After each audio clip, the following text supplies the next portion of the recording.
This lesson we're going to learn about the basics of chemical equations. So let's start off with that question. What are chemical equations? Well, they are a symbolic representation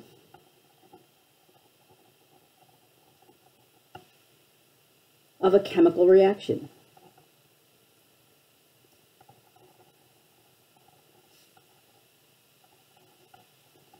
And it is going to be in the form of symbols and chemical formulas.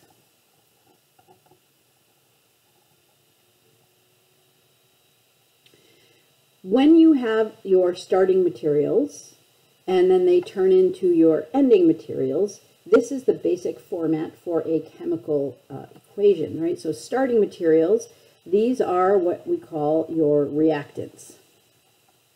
Starting materials are reactants. Ending materials, of course, are called your products. The arrow in between is the chemical change. So in order for products to form from reactants, a chemical change has to occur. And of course, so now the question is, well, what is a chemical change? Right? A chemical change, first and foremost, is a rearrangement of atoms.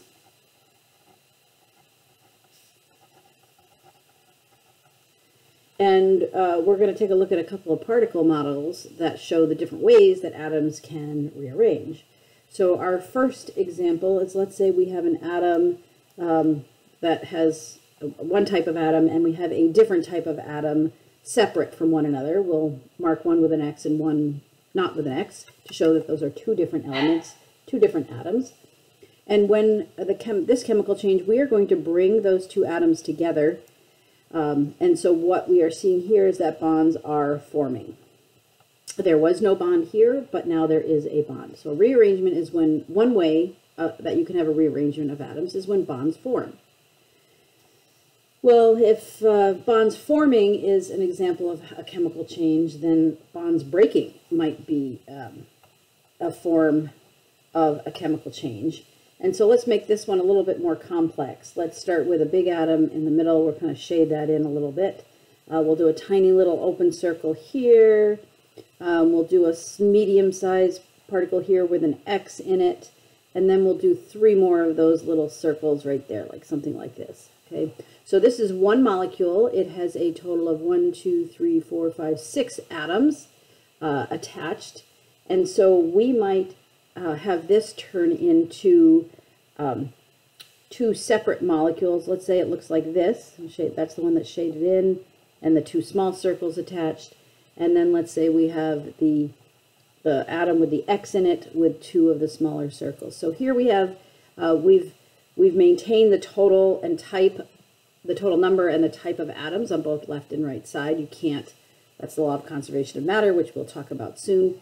But here, when we had all 6 of these atoms stuck together in this particular way, now we have 2 molecules, each with fewer number of atoms, so bonds have definitely broken there.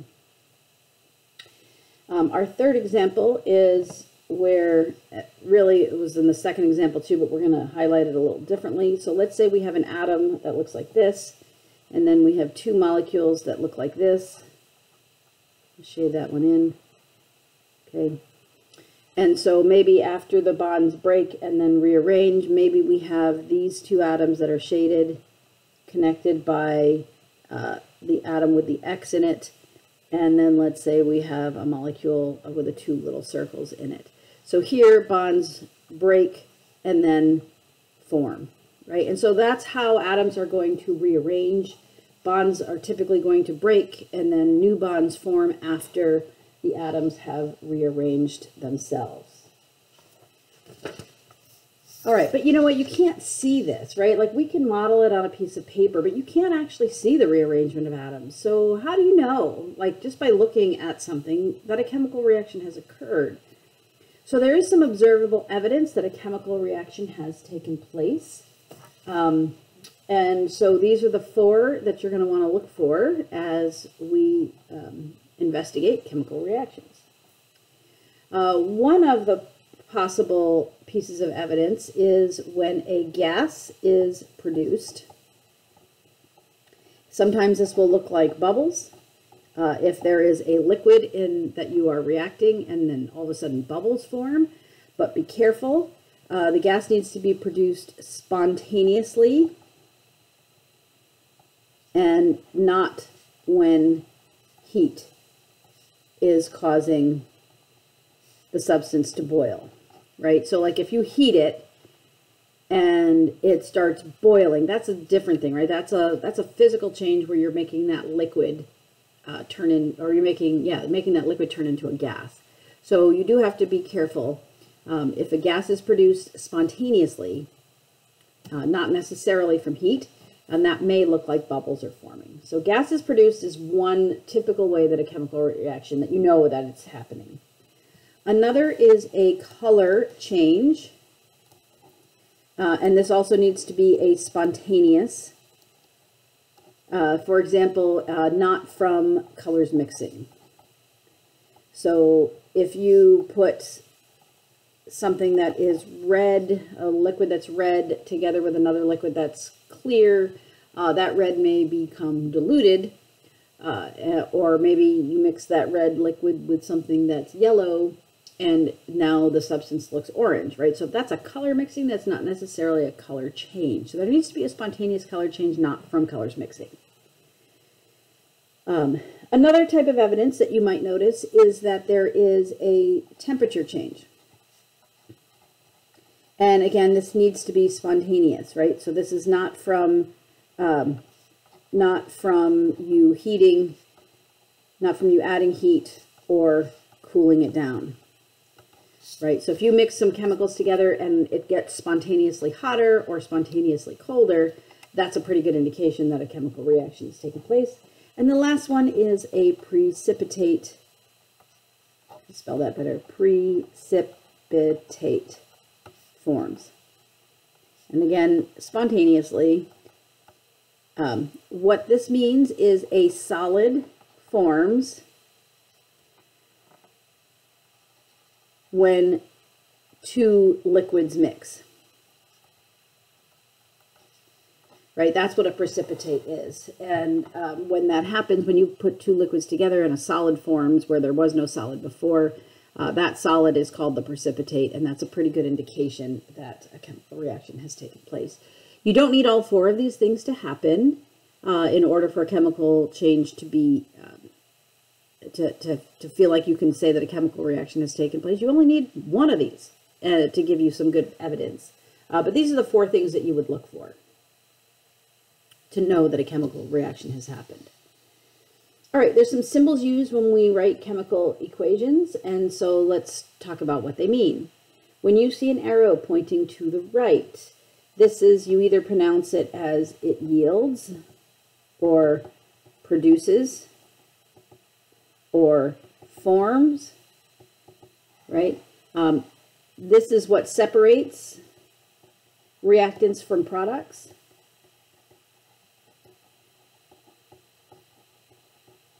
And you would read it as yields or produces or forms. When you see a plus sign, this is used to separate two reactants or two products, okay, to indicate that they are separate substances. And so just to give you an idea of what we are talking about, if we have H2 plus O2 turning into or forming or producing H2O. So here we have our reactants, here we have our products. So this is hydrogen gas plus oxygen gas forms water. Now sometimes you're going to see a double-headed arrow like this. This means the reaction is reversible, right? So if we had a double-headed arrow here, H2 plus O2 is turning into water, but water can turn into oxygen and hydrogen gas, right? So that means that it can go back and forth. Not every reaction is reversible, so that's why you don't see this very commonly, but that's what it means. When you see an S after a chemical formula, For example, when you see H2O followed by an S, that means the substance is in the solid form. If you see H2O followed by an L, that means it is in the liquid form. If you see a chemical formula followed by G, of course, this means it is in the gas form. And if you have you can't have H2O aqueous because you can't, well, that's kind of silly, it's redundant. If you have a chemical formula followed by the AQ, that means aqueous, which means it is dissolved in water. It is also known as a solution. And what you can always know about this, if this is a mixture, whereas these things are pure substances. Anytime you see any of these, right, that's just a pure substance that happens to be in the solid, the liquid, or the gas phase. But when you have a chemical formula followed by the AQ, that indicates that it is a mixture. It is not a pure substance. If you see a triangle over an arrow, that means that heat is supplied to the reaction. That means that the reaction doesn't really happen unless you heat it up and get the molecules moving a little faster. If you see a chemical formula written over the arrow, not the words chemical formula, but an actual chemical formula over the arrow, right?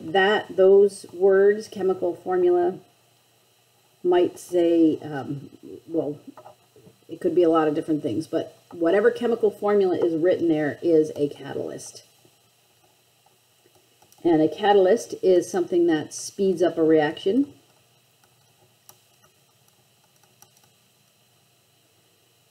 It is not a reactant.